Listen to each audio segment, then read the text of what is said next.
अवश्य दूंगा, परंतु मेरी 2 इच्छाएं हैं। पहली है कि आप मेरी चिता को स्वयं अग्नि देंगे, और दूसरी यह कि युद्ध को मैं अंत तक देखना चाहूंगा। ऐसा ही होगा।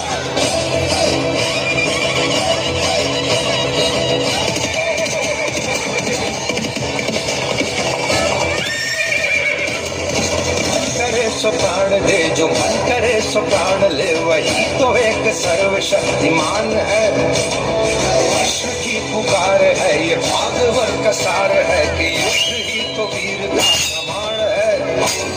कौरवों की भीड़ हो या पांडवों का नीड़ हो, जो लड़ सका है वही तो महान है।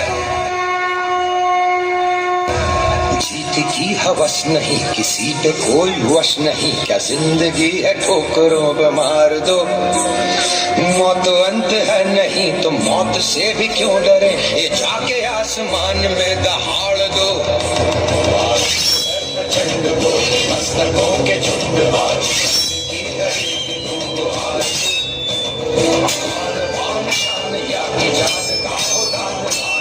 धनुष के बाण पे उतार दो।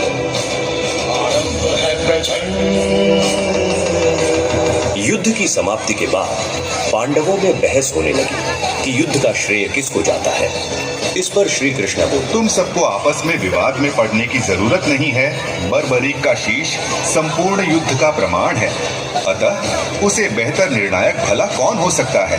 तुमने तो युद्ध को बहुत ध्यान से देखा है कि हम सब वीरों में से इस युद्ध को जीतने का श्रेय किसे जाता है।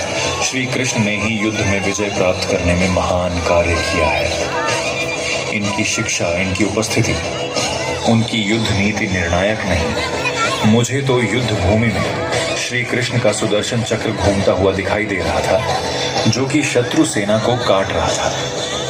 इस धर्म युद्ध को जीतने का श्रेय श्री कृष्ण को जाता है।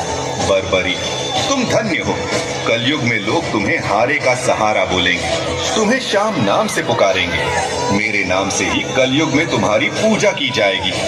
कलयुग में खाटू श्याम नाम से तुम्हारी पूजा होगी।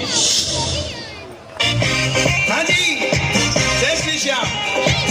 जब बाबा भगत पर बहुत खुश होते हैं तो उसे खाटू बुलाते हैं, और जब बहुत ही ज्यादा खुश होते हैं तो उसके घर पे कीर्तन होता है और बाबा खुद खाटू से चलकर उसके घर पर आते हैं।